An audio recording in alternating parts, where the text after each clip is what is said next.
Okay, hello and welcome to the Biel Tan Eldar painting tutorial. Now, this is a very popular tutorial I used to have on my website.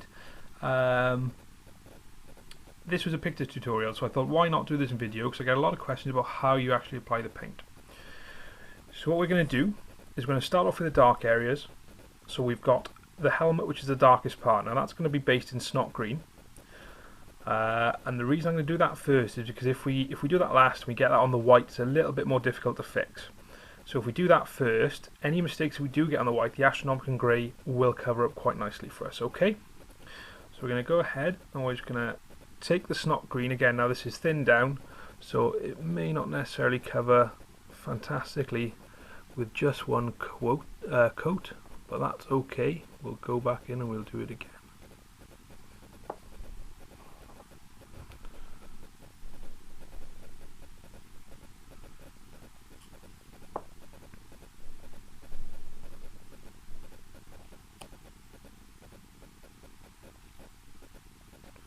So we're going to cover all of the helmet in the snot green.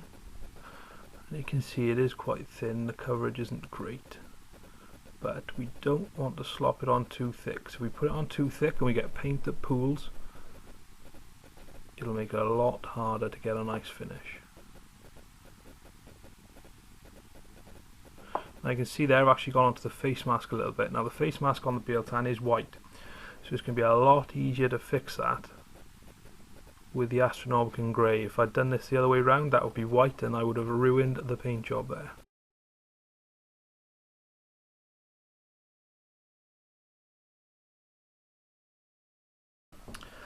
Okay, so once we've got the helmet base coated and there's a nice even coat all over, we're going to basically take all this white here, we're going to cover that in the astronomical grey foundation paint. Now the reason we use that is because obviously the pigment is a lot thicker and it'll give a nice coverage, and it's also easier to go back in and back over the black after. Now you can see on the face mask, I'll go back in there as well with a slightly smaller brush and we'll get that all tidied up so it all looks very nice and tidy, okay? So we'll start with the astronomical grey. Again, I've watered this down a little bit. You want to put it all over the model. You want to get a nice even coverage, but you don't want to plaster it on, because if you plaster it on you lose some detail, and that's one of the beauty of these Eldar models is the detail that's on them. You know, the shape that the sculptors have managed to get is really great. It would be a shame to cover up some of that detail with big clumps of paint. So you can see this is watered down. Now I don't really look at the consistency of my paint, but you know, basically this is probably 1 to 2 water to paint. So 2 parts paint, 1 part water.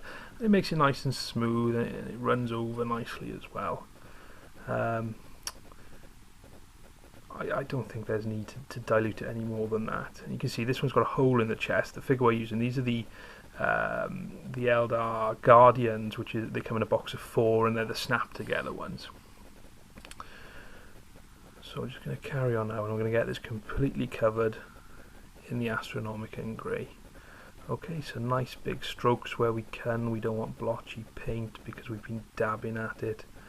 Use the whole of the brush to get the paint on.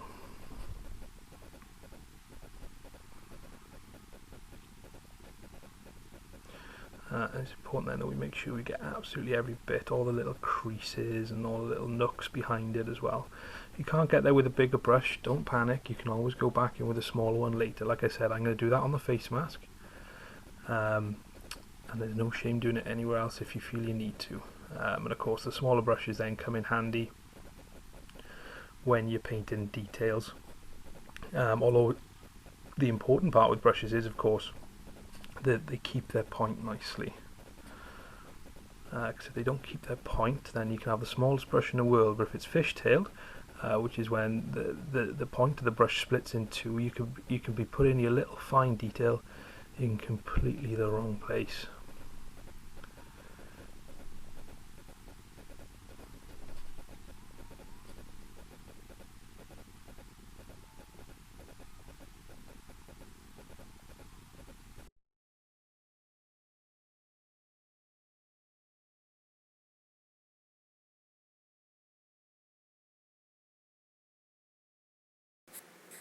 Okay, as you can see, we're just going to carry on through now and make sure that we get the astronomical grey all over the model. Obviously, be careful once you get to the back end. We don't want to be getting any astronomical grey onto the snot green of the helmet. It's not a disaster if you do, but obviously it's just good practice to make sure that there's, you're tidy with your work, and that'll help you improve as a painter.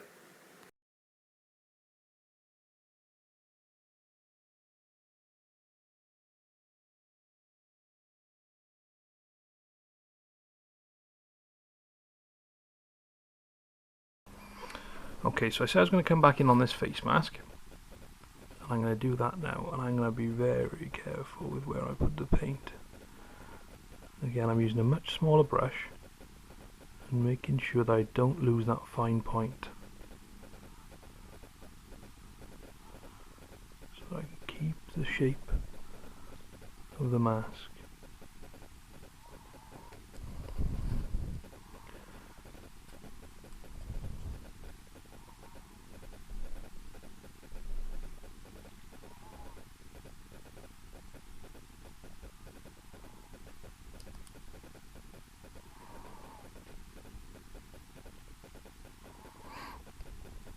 Okay, so there you see the face mask. Just make sure you take it back. And obviously, the more careful you are in the initial painting of the helmet, the easier this stage is, okay? So that's the face mask done. Now, we're going to go back, and I'm going to use the same small brush, and we're just going to repair a little bit the snot green where I've put the astronomical grey, though I don't really want it. Now, this is using the same snot green mix. Going to place it over there. Anywhere else we think we benefit from it.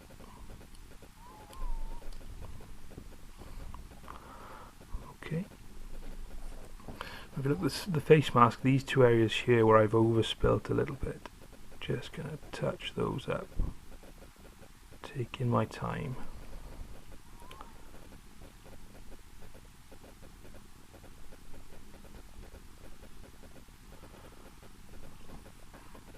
Okay.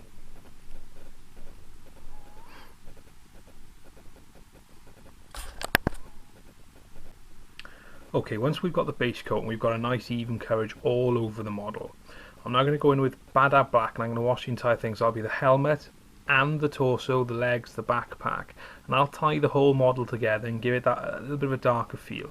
We'll then go back in with the other colours. Now this Bad Black is coming straight from the pot. Don't overload the brush too much.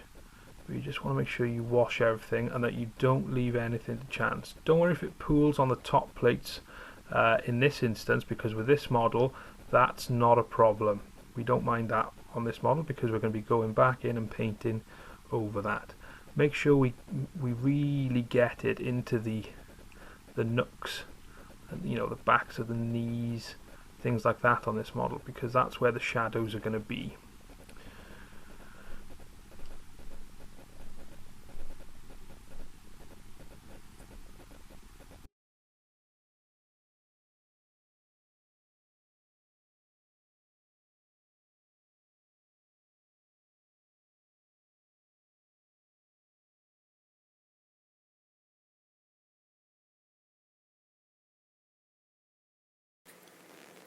So we're just going to carry on with putting the Bad Black over the model, and again, just being a bit careful not to get too much black in one place. We're looking for a nice even coverage. Don't be afraid to use the Bad Black. I think it's a great way of shading the model, and it really will make the final piece stand out a little bit, because it'll give good definition between the armor plates.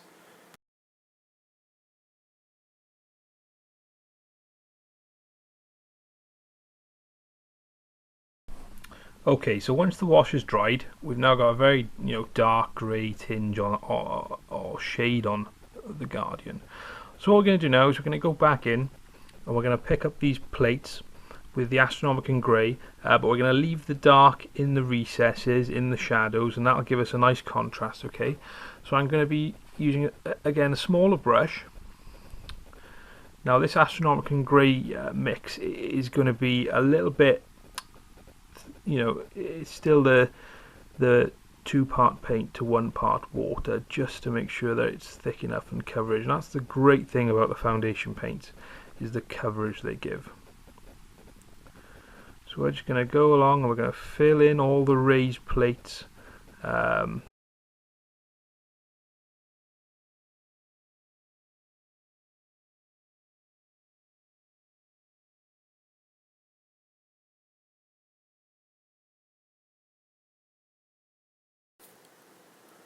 We're just going to keep going now, and we're going to cover all these plates in the astronomical grey, still being very careful with where we put the paint. We don't want to get it into any of the recesses, because that'll make the model look a bit wrong, and it'll show up as a mistake. It'll be quite glaring in the final finished piece. So carry on with this and just take your time, enjoy it, and make sure that you only get the paint where you want it to.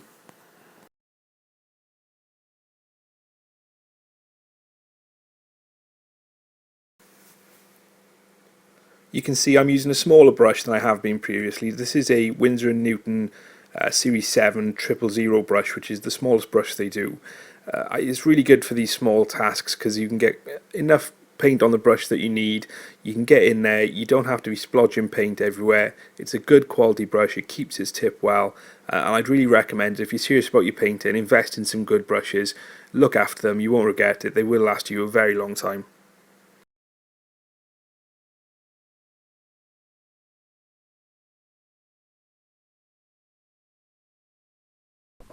Okay, so with all the base coating now back to normal, we're going to go in and we're going to take a mix. Now this is 2:1 astronomical grey 2 parts, skull white 1 part. Now this is watered down a little bit. There's probably 1 part water as well. So I'm just going to go in, and this is going to be the lighter highlight, the first sort of highlight colour that we've got going on. Okay, so you can see that going through there. And you can see the difference already it makes. And this is actually going to be the white base that we're going to use. So again, we're going to be extra careful with the shadows, leaving them as dark as we can.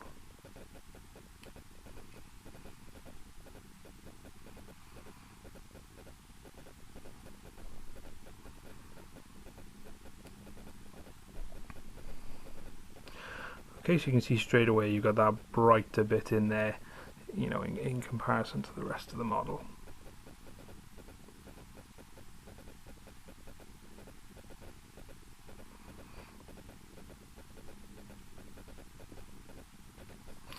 You see I made a little mistake there, I've gone into the shadow, so what I'm going to do is I'm going to take a wet brush and I'm going to push it out.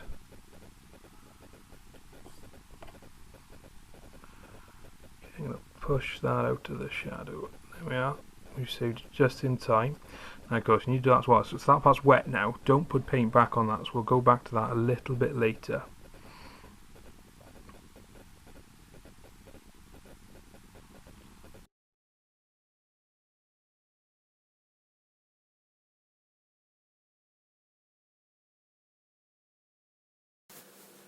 Again, just take your time when you're doing this part. We don't want to make any mistakes because we're getting really advanced now into the final stages of the model. Concentrate on where the light will fall, so you're looking at the edges of the armour plate and the sort of the higher areas of the armour. So if you imagine the light being above it, above the model, then it'll just be the areas that you can see directly below it that will actually catch the light. Now we're going to use that principle more when it comes to the highlighting stage, which is the next stage of the model.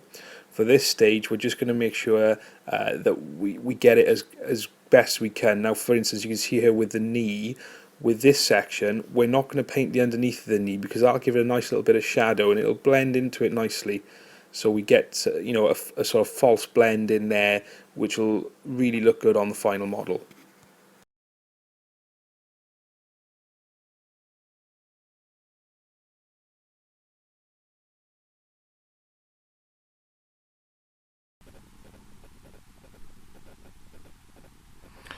Okay, now we're going to come to an area like this. Obviously you can see where the natural light falls. There's no bright part in there. The bright part is actually going to be underneath.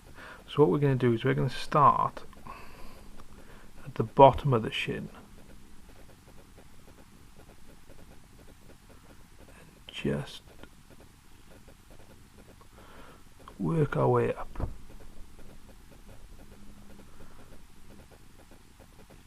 Because it's going to get to a point such as that where you're going to be happy.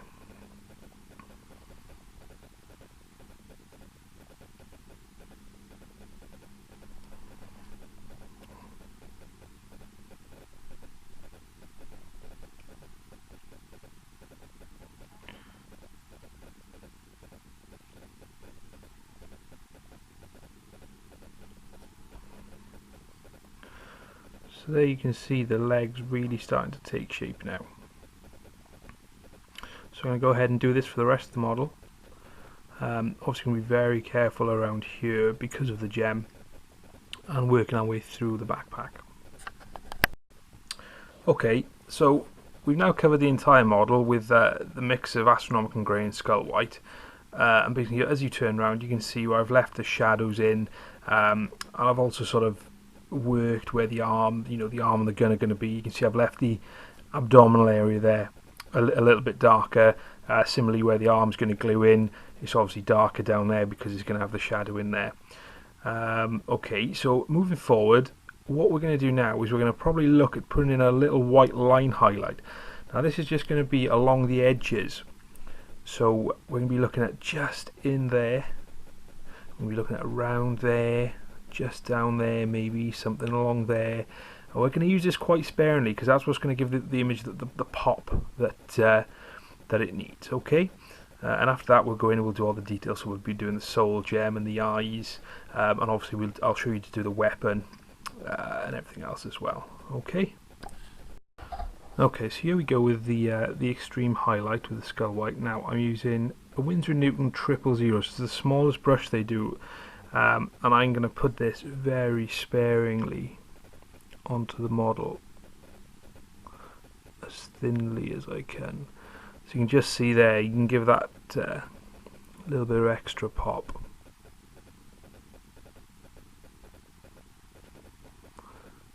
So this is just going to run along the lines of the battle suit.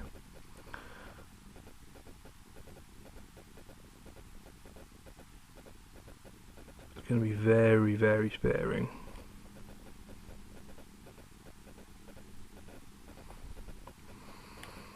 And for this you need to really think about where the light's going to be hitting.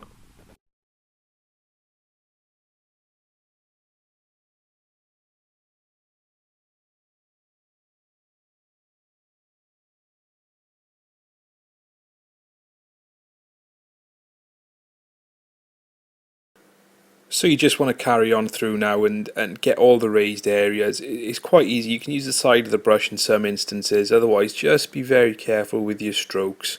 Nice and smooth. Don't be too jerky, and it'll work out quite well for you. So again, always be conscious of where the light is going to fall. You don't want to be putting highlights at the bottom of any plates or on the bottom of the legs. Be careful with the knees, they are a rounded edge, so obviously you need to take a bit more time, otherwise you might end up slipping with the brush, or you might end up putting too big a highlight in there, and you may have to go in and fix it with the previous mix that you used.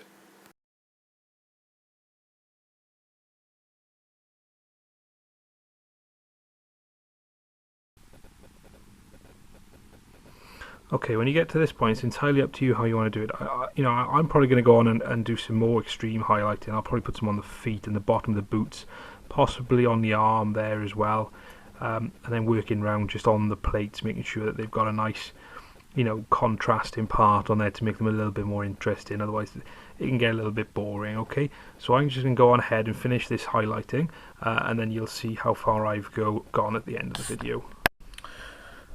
Okay. So now that we've got the white highlighted, and you saw on the previous slide how I'd gone about it and where I decided to put the highlights, etc.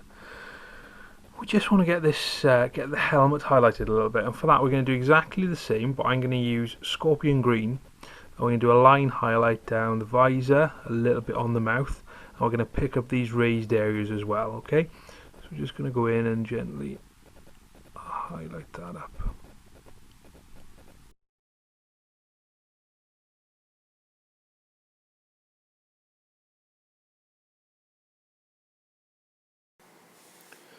So with the scorpion green highlight, you can see I've not been perfectly tidy, but it's not too much of an issue. We can always go back in again, and we can go in with a snot green to cover it up, which I think you're probably going to see I'm probably going to have to do on this model.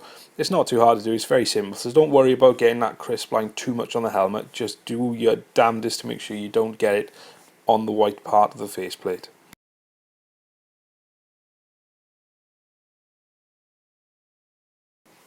As for the soul gem, this is pretty straightforward. We start off with a red gore base, then we put a small line highlight of blood red, and then underneath this another line highlight of blazing orange, similar way like we've done with the white highlight on the armor itself. And then the final step on the soul gem is just to put a very thin white line highlight at the top of the gem to give it a little bit of a reflective look. Okay, so we are very nearly done with this Biel Tan Eldar. All that's left is to do the weapon. Now we're going to base this in Astronomican Grey. Sorry, Adeptus Battle Grey. That's the darkest colour we're using, and of course we have got quite a lot of white on this model, so we need to be very, very, very, very, very careful where we put the paint.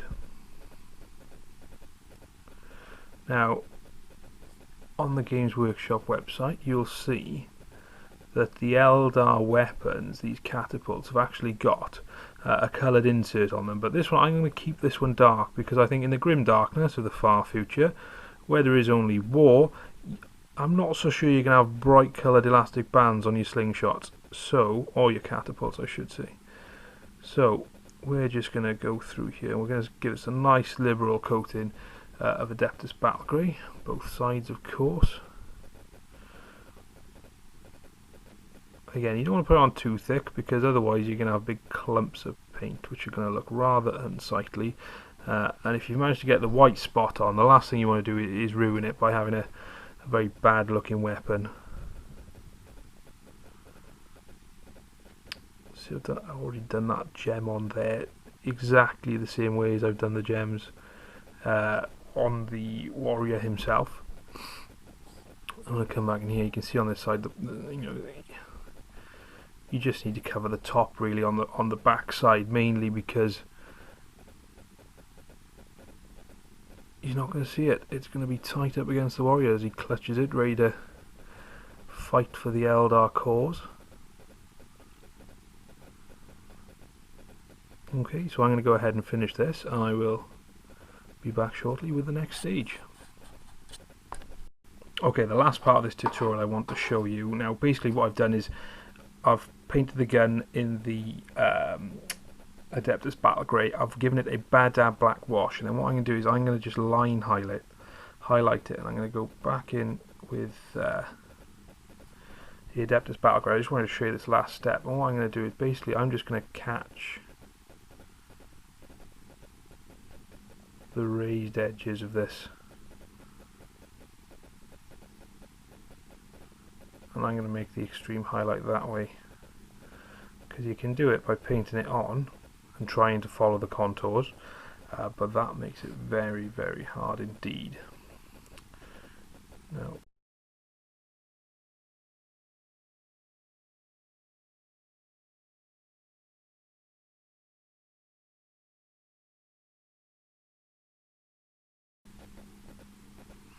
and there we are. It's highlighted. It's not bad, but I think just to add a little bit of contrast, because the Eldar do like their bright colours, and I've sort of denied them a chance to have a green catapult. I'm just going to go in. I'm just going to add a little bit of Codex Grey on there.